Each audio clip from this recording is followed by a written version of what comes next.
Are you being too hard on yourself? The big question, right? One of the biggest questions, at least for people who have some goals in life. Are you being too hard on yourself? I come into contact with this question pretty often in my personal life, and every single day I come into contact with this question through people who send me messages on Instagram. People who are beating themselves down. And to be honest, it gets to me. Also, another person that I specifically have to give a shout out to. I think it's Chris. I hope I'm not wrong. On the first live that we had, asked, can we talk about how to establish balance between keeping yourself accountable and demanding high standard of yourself, and having some compassion for yourself, having some understanding for yourself as a human being with flaws. I said it's an amazing question, and I still stick to my promise that I made to Chris that I do want us to have a joint conversation on this topic, maybe in one of the future live videos. But now I would like to talk a little bit about this matter on my own.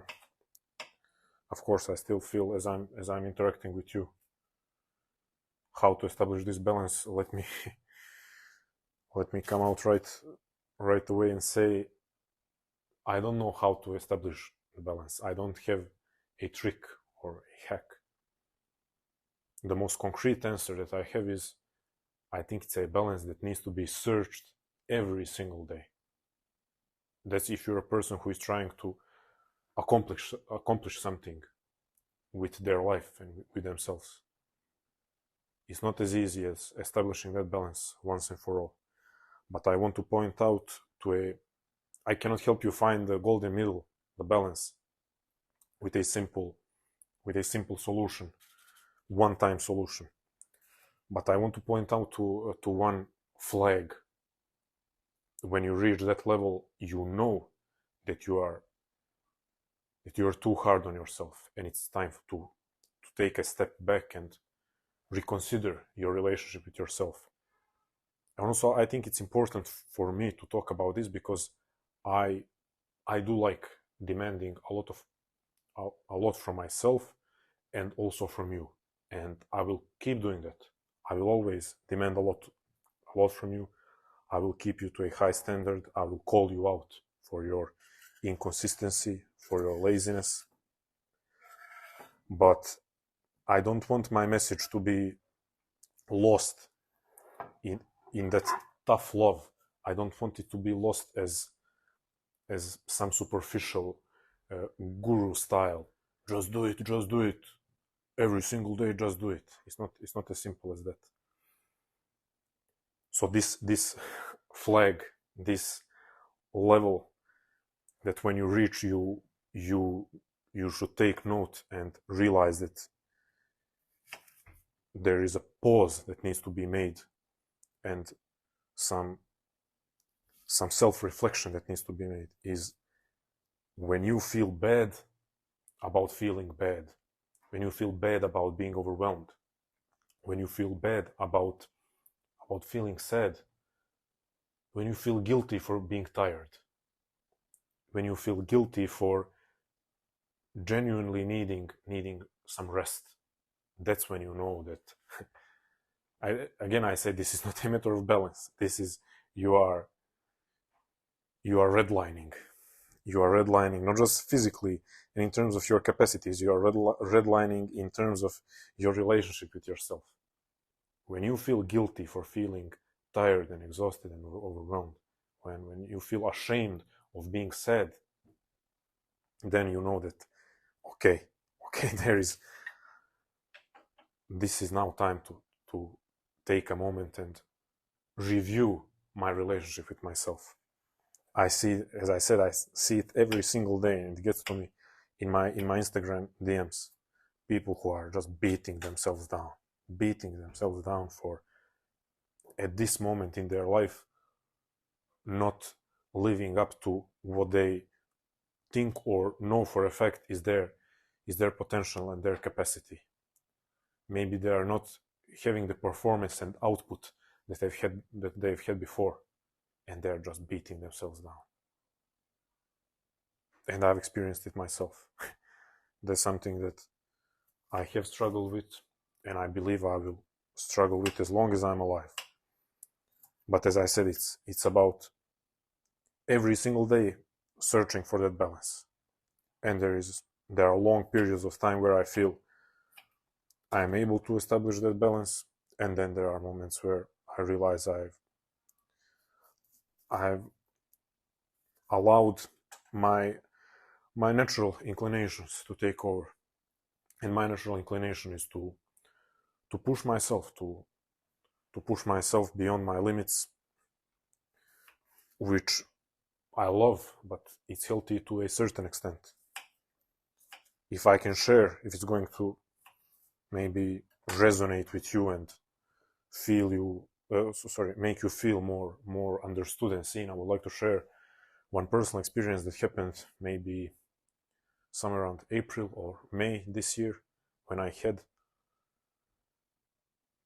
didn't go through a full-on panic attack or anxiety attack. I've been reading so much about them, but I'm still not able to distinguish between anxiety attack or panic attack. But that was the last time that it wasn't full on, but it started. But I was able to manage it because I've had those experiences before, and I've been practicing how to manage when it starts. I was writing, and for a couple of days, my left eye was bothering me. It was sort of twitching, and my vision was blurry just in that eye. It was really bothering me while I was writing and reading. It was probably because of the fact that I was writing and reading at least 10 hours a day for a long period of time. I was really trying to push my work to a next level during that period. And this particular morning I was writing, and this eye was twitching, I was getting blurry vision in that eye, and I stopped writing. And of course, as everyone would do, I did a quick Google search about what it could mean. And of course, I mean, if your pinky hurts, you will find a terrifying diagnosis online. Anything that happens, if you have a scratch, you will if you search long enough, you will find the most terrifying diagnosis for a simple scratch. So I was looking at these different potential causes of my eye having these twitches and this blurry vision, however I'm supposed to say it. And I slowly allowed my intrusive thoughts to develop without any of my control, without me checking them. And it went on a downward spiral. And I will be honest with you, my thoughts were, okay, if one of these diagnoses is true, okay, it's possible that I will become unable to read and write for a period of time. And imagine if it really gets complicated, then it will be a seriously extended period of time where I would be unable to read and write, and everything that I've been creating is going to crumble. People will forget about me. I will not accomplish my goals. I will not make my loved ones proud as I wanted.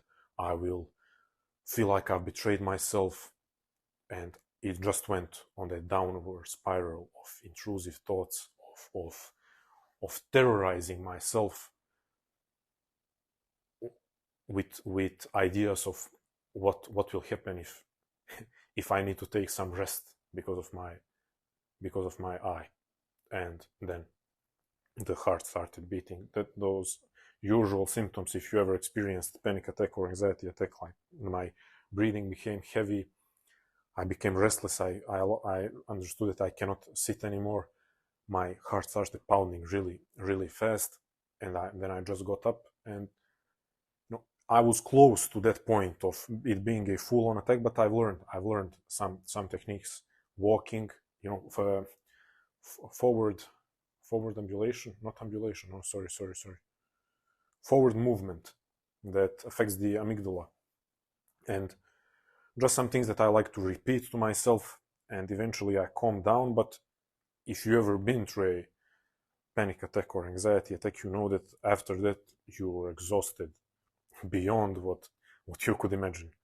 It's like your mind violated you. You're physically and emotionally and mentally exhausted. And yes, that day I just said, okay, this is, once again, I have allowed myself to, I have allowed this specific part of myself to take it too far. I have allowed my mind to terrorize myself for the possibility that I would maybe need to take some time off. And it was just that case, which I know some of you can relate to, where you have to say, this is not healthy. This is not healthy. Yes, I have high aspirations. Yes, I want to achieve my goals. Yes, I want to hold myself to a high standard, but this is not it. This is not the way. This is not sustainable. This is not healthy. This is impossible to maintain long term. And I wanted to share this not to give you some sob story or anything. I'm fine, and I have been able to manage that specific moment and to manage that day, because you cannot really maintain normal function after that. You can count, when you have that kind of experience, that day is finished as far as productive work is concerned. And then, yeah, I just moved on with having in mind that I need to take better care, and I need to pay more attention to my relationship with myself and to this balance of self-accountability and self-understanding, self-compassion, because you do need that self-accountability, especially if you're embarking on something that's at least partially a solo journey. If you're not following a standard career path, if you are following and if you like it, I'm cheering for you, I'm rooting for you. But I'm just saying, if you are going on any sort of unconventional life path, self-accountability is one of the most important traits that you can possess. Because who is going to get you to do the work and to wake up when you need to wake up, and to create a schedule when you're following an unconventional life path? So self-accountability there is no question about it. But this balance is, it's an art of life to have this balance. And I wanted to tell you that if you are at a point, as I know a lot of you are, where you are beating yourself down for feeling overwhelmed, you're beating yourself down for feeling under the weather, or whatever is the expression is, feeling depressed, if you are beating yourself down for feeling tired, it's time to take a pause for at least that day, at least for a day. Take a pause. Not everything is going to crumble down. You know, I went, I don't know how many years without really having a day off. And I'm not saying this to flex in any way. It's just a fact.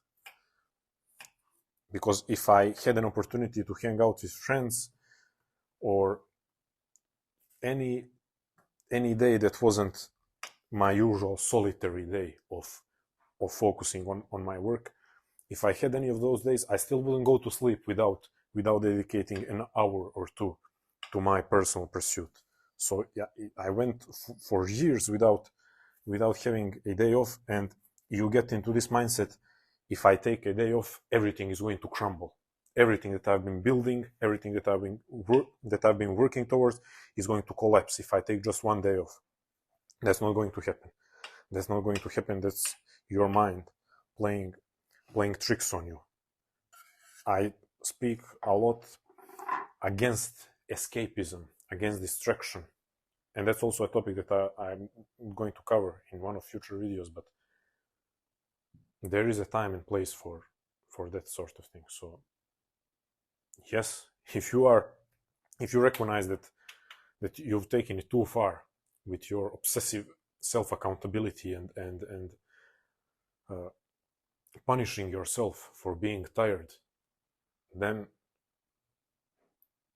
take a day off, or if you're working a regular job, take the rest of the day off. Take some junk food. I know now the nutrition elitists and primal maximalists are now maybe feeling triggered, but yes, order junk food or whatever you consider a cheat meal. Play your favorite show. Allow yourself some time to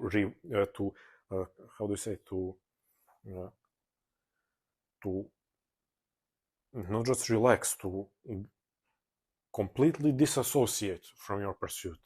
If it's an hour, at least an hour or 2 or 3, and don't play educational podcast. Don't play the documentary. Don't now try to incorporate personal growth in this moment of relaxation. No. Play the most superficial thing that you can imagine. Something that's going to shut your mind off for at least a couple of hours. And then after that, you're not finished. After that, have a period of negotiation with yourself. Readjust the standards that you have been setting for yourself. Because if you have reached this point of beating yourself down for feeling sad or tired or overwhelmed, something has to change. So after this period of relaxation, take a moment to negotiate with yourself.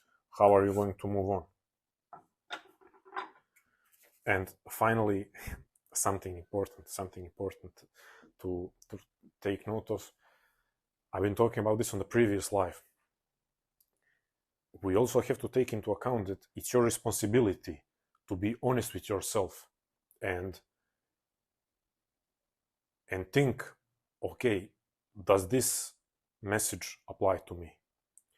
What I mean by that? There is a friend of ours who have made a comment on one of the videos, and now this is not a call out, because I'm going to make a specific video on that topic to provide some support. But this friend said, it's been 5 years that I know what I need to do, but I cannot get myself to do it. And he or she, I'm not sure, is not the only one. Again, as much as I receive messages from people going too hard on themselves, I receive messages from these people who know what needs to be done but cannot get themselves to do it, or people who just are not taking any action, whatever the context is. So I want to be clear on something. Not every message applies to everyone.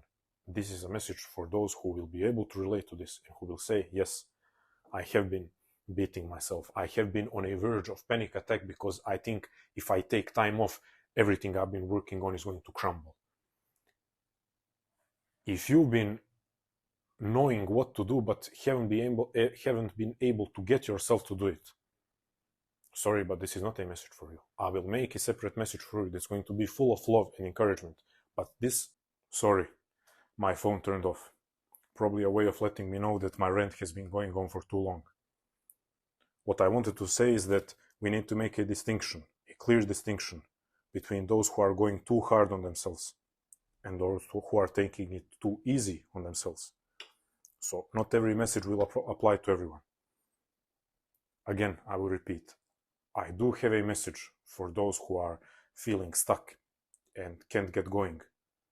But because of their tendency, probably a lot of those people have this tendency to be too easy on themselves. Because of that tendency, I have to point out that this message is not for you. If you haven't been taking any action, the message of taking a step back is not for you. I will have a separate video for you. But this reminds me of when Nietzsche was critiquing, already back in 19th century, he was critiquing the modern, at that time, modern obsession with productivity. It's a brilliant critique of a society that those were the beginnings of what we are seeing now.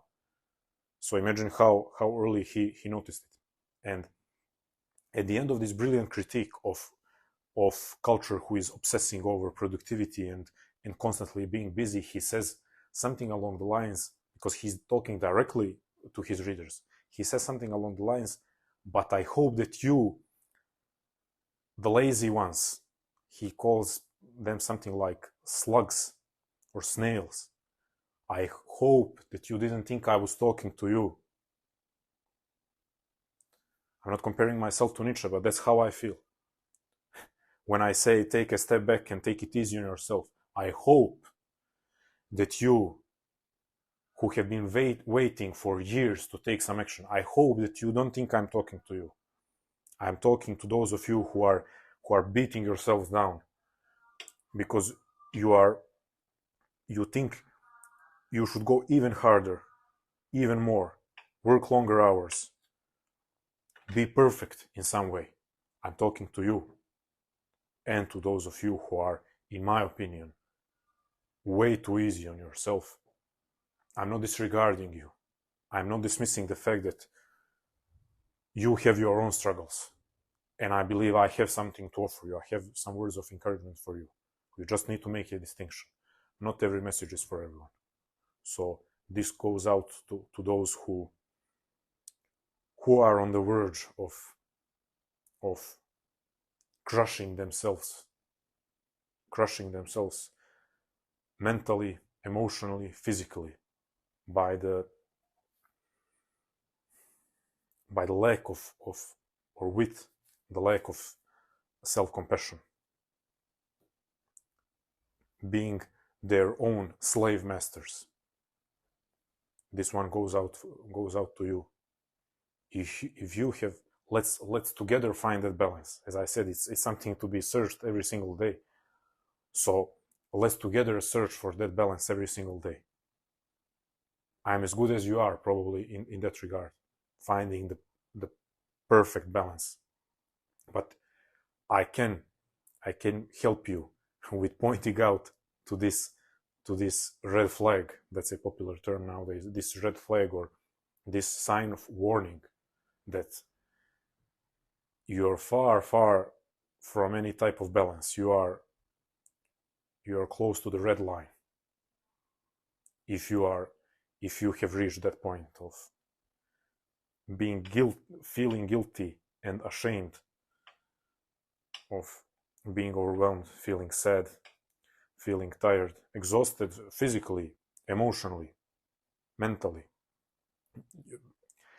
beating yourself down for your performance not being on the level that you know it can be.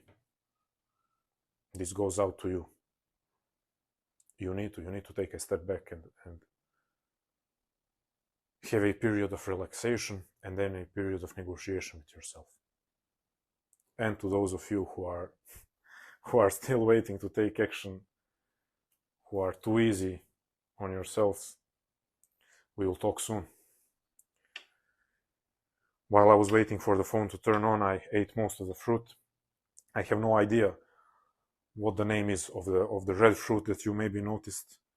The second one is papaya, again, this time pre-cut, which I don't like buying because it's not the most economic way. But I was running on a tight schedule, so I had to opt for convenience over affordability, or however you want to phrase it. But yes, I already ate most of it. I'm going to eat a little bit what's left of papaya, and maybe today is the day for me to take it easy on myself.